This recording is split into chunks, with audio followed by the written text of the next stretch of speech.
Hello students, it is chapter number 6 temperate grassland. इस chapter में हम टेम्परेट ग्रासलैंड्स के बारे में पढ़ेंगे।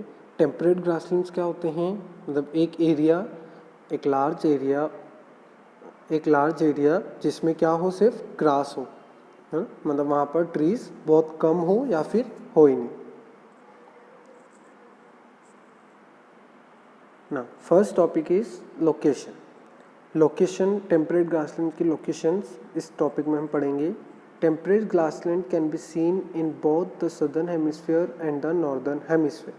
टेम्परेट ग्रासलैंड को हम दोनों हेमिस्फीयर में देख सकते हैं, सदर्न हेमिस्फीयर और northern hemisphere. In the northern hemisphere they are spread across Asia, Europe and North America. Northern hemisphere में वो कहाँ पर है? एशिया में, यूरोप में और नॉर्थ अमेरिका। नॉर्दर्न हेमिस्फीयर में कहाँ आ गए ग्रासलैंड्स? एशिया, यूरोप और north America. In the southern hemisphere they can be seen in South America, Australia, New Zealand and south Africa. Southern hemisphere में कहाँ आ गए वो? साउथ अमेरिका, ऑस्ट्रेलिया, न्यूजीलैंड और South Africa में। Second topic, climate. The temperate grassland in the northern hemisphere experience extreme hot and cold climate. Temperate grassland जो northern hemisphere में जो temperate grassland होते हैं वो extreme hot and cold climate experience करते हैं। मतलब कि वहाँ का जो टेम्परेचर रहता है समर में बहुत ज़्यादा हॉट रहता है और विंटर में बहुत ज़्यादा कोल्ड रहता है। This continental type of climate is characterized by hot summer, cold winter and little rainfall.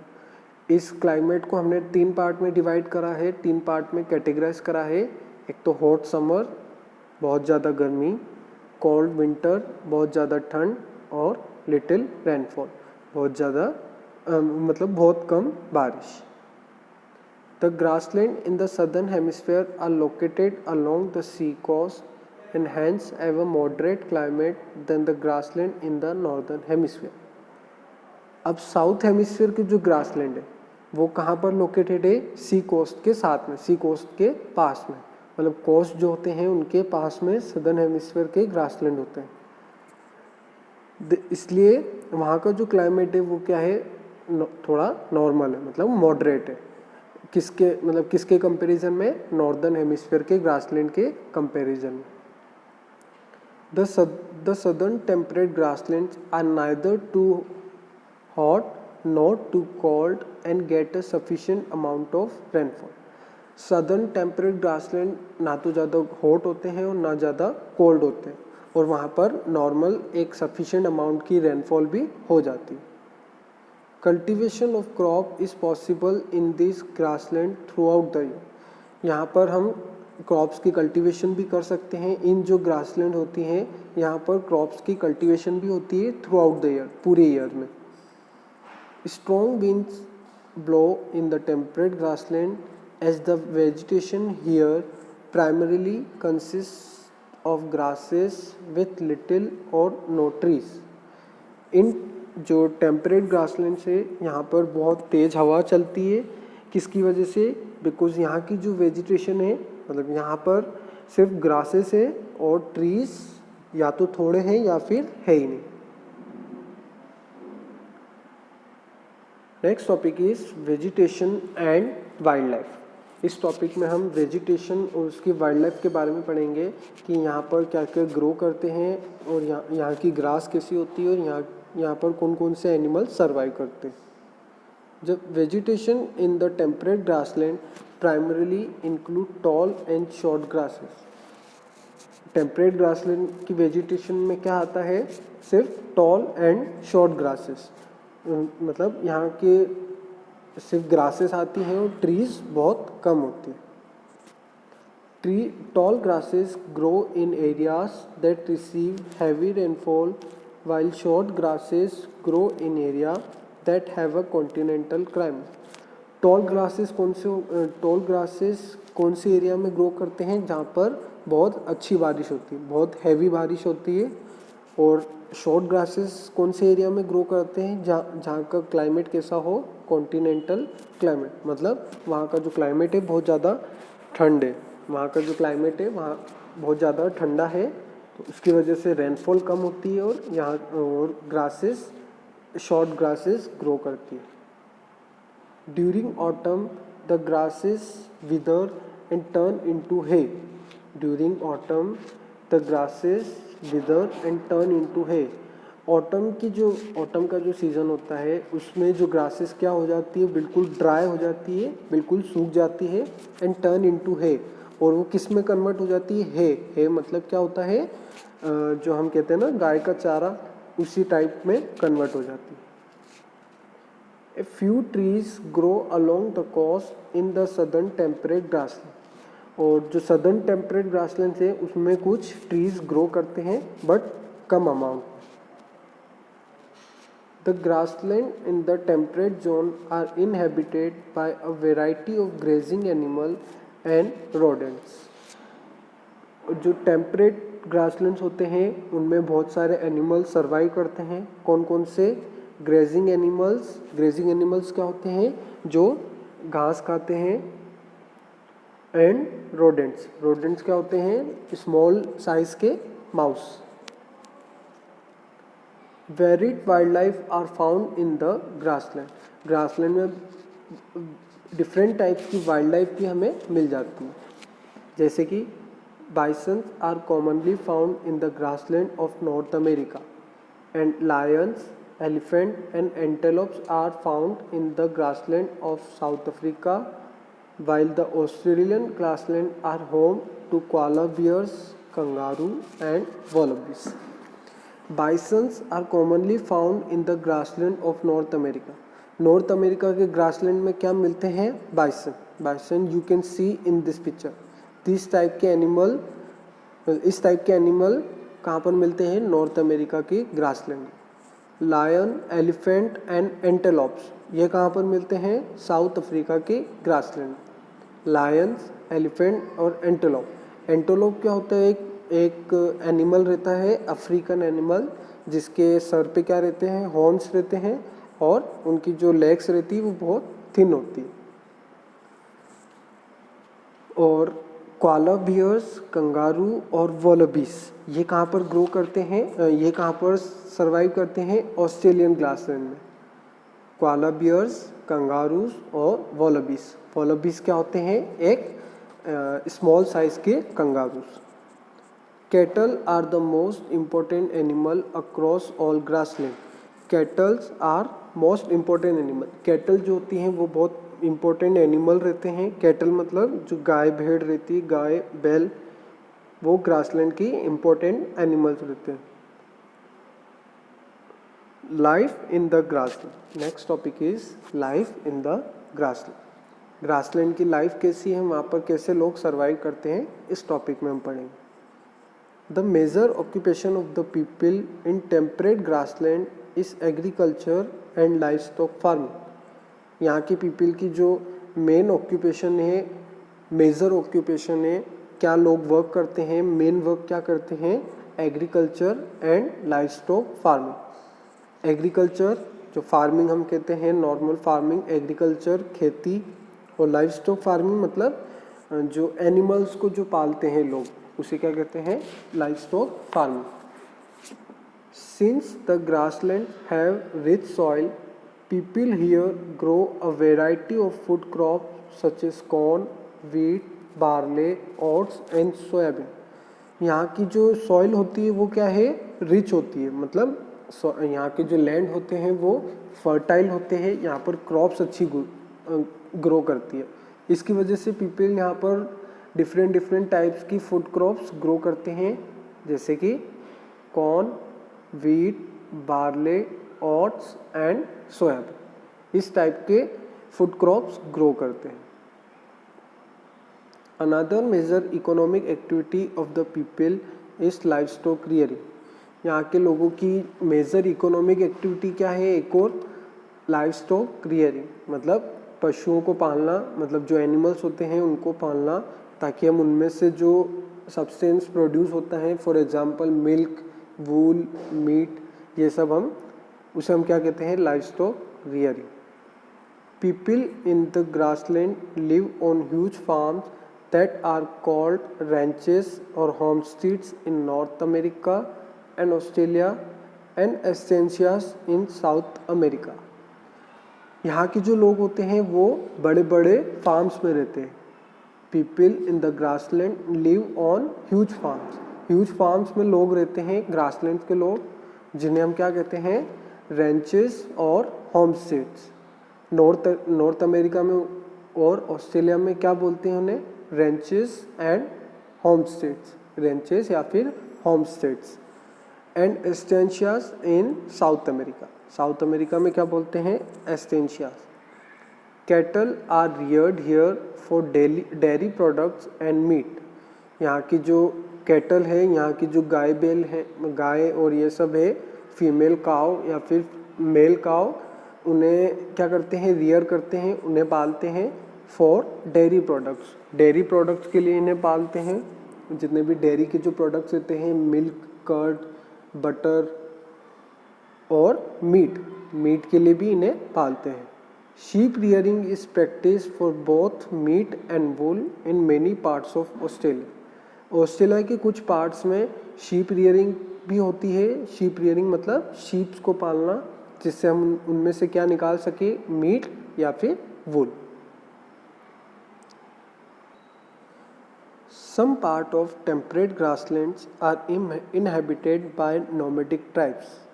Some part of temperate grasslands के कुछ पार्ट क्या करते हैं, are inhabited by nomadic tribes. यहाँ पर कौन कौन से लोग रहते हैं, कौन से टाइप के लोग रहते हैं, nomadic tribes. nomadic tribes मतलब आदिवासी लोग जो एक प्लेस से दूसरे प्लेस जाते हैं. मतलब उनका घर फिक्स नहीं होता है और वो एक प्लेस से दूसरे प्लेस जाते हैं. Like Kirghiz in Central Asia and Hottentots in South Africa. Central Asia में क्या बोलते हैं उन्हें, किर्गिज, और साउथ अफ्रीका में Hottentots. The people belonging to this tribes are nomads.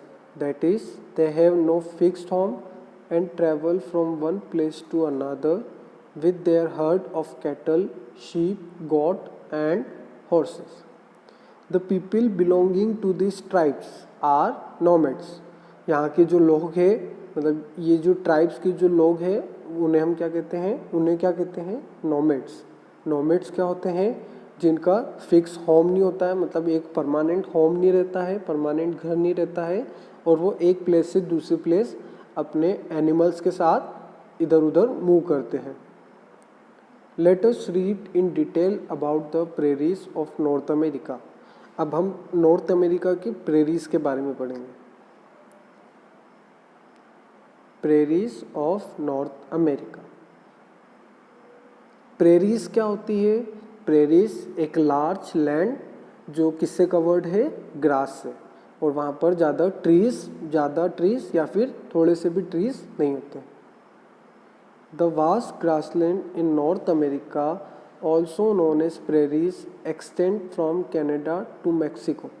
North America में जो बड़े ग्रासलैंड्स होते हैं, जिन्हें हम क्या कहते हैं, प्रेरीज, वो कहाँ से स्टार्ट होते हैं, कनाडा से, और कहाँ पर ख़त्म होते हैं, मैक्सिको में. Drained by the Mississippi River and Missouri River. Drained by Mississippi and Missouri River, the land is extremely fertile. यहाँ पर कौन सी रिवर फ्लो करती है, मिसिसिपी एंड मिसोरी रिवर, जिसकी वजह से क्या है, यहाँ का जो लैंड है, यहाँ के जो लैंड है वो बहुत फर्टाइल है. फर्टाइल मतलब यहाँ पर हम अच्छी तरह क्रॉप्स ग्रो कर सकते हैं. Like all other northern temperate grassland, the prairies too have an extreme climate with hot summer and cold winter. इस लाइन का क्या मतलब है, नॉर्दर्न टेम्परेट ग्रासलैंड्स का जो क्लाइमेट होता है, उसी तरह प्रेरीज का भी क्लाइमेट सेम ही रहता है. मतलब too have an extreme climate, उनका भी क्लाइमेट कैसा होता है, एक्सट्रीम क्लाइमेट होता है, with hot summer and cold winter.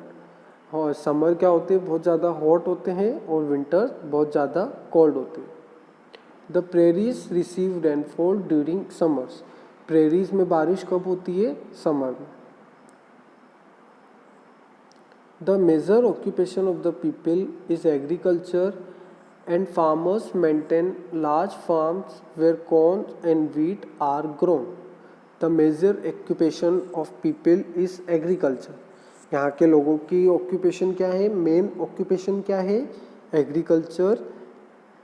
And farmers maintain large farms. और फार्मर्स क्या करते हैं? उनके पास क्या होते हैं? लार्ज फार्म्स होते हैं, मतलब एक प्लेस होता है जहाँ पर वो क्या करते हैं? कॉर्न और वीट को क्या करते हैं? वहाँ पर ग्रो करते हैं। Prairies are also called the wheat basket of the world. Prairies are also called the wheat basket of the world. Prairies को और क्या कहा जाता है?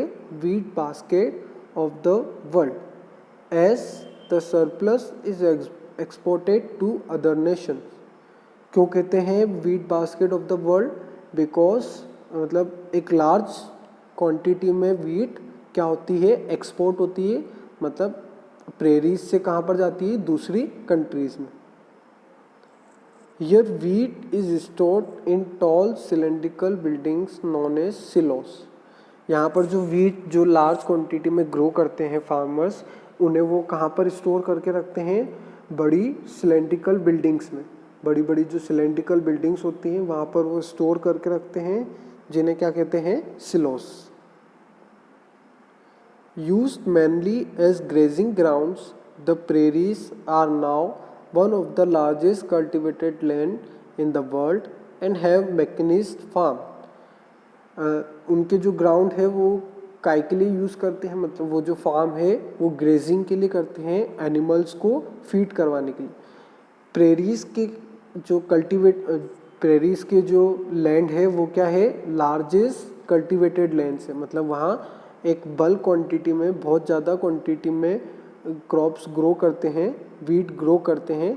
और उनके जो फार्म्स रहते हैं वो मैकेनिज्ड रहते हैं। मैकेनिज्ड मतलब वो मशीनों से रन करते हैं।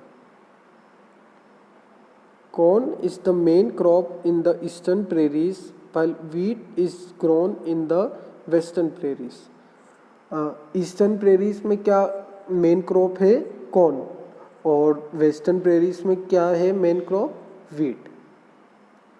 Barley, oats, rye and nutrition grasses are the other important crops. यहाँ पर अदर इम्पोर्टेंट क्रॉप्स, यहाँ पर और कौन सी इम्पोर्टेंट क्रॉप्स ग्रो करते हैं? Barley, oats, rye and nutrition grasses. ये सारी जो क्रॉप्स है यहाँ पर ग्रो करते हैं।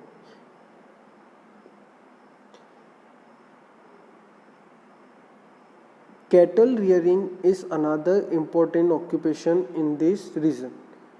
कैटल रियरिंग मतलब जो मेल काव और फीमेल काउस को जो क्या करते हैं? फीड करवाते हैं, उनको पालते हैं। वो भी एक क्या है? इम्पोर्टेंट ऑक्यूपेशन है यहाँ के लोगों की। Cattles are reared for milk and meat and most of the process are mechanized. यहाँ के जो कैटल है उनको क्या करते हैं? पालते हैं, खाए के लिए, मिल्क और मीट के लिए। और यहाँ पर बहुत सारी प्रोसेस क्या है? मैकेनिज्ड है, मतलब मशीनों से होती है। The prairies are also rich in minerals such as lignite, coal and mineral oil. यहाँ प्रेरीज में मिनरल्स भी बहुत सारे मिलते हैं, जैसे lignite, coal, mineral oil. The area has industries such as oil refineries, और crushing factories, meat packaging, dairy farming and flour mills.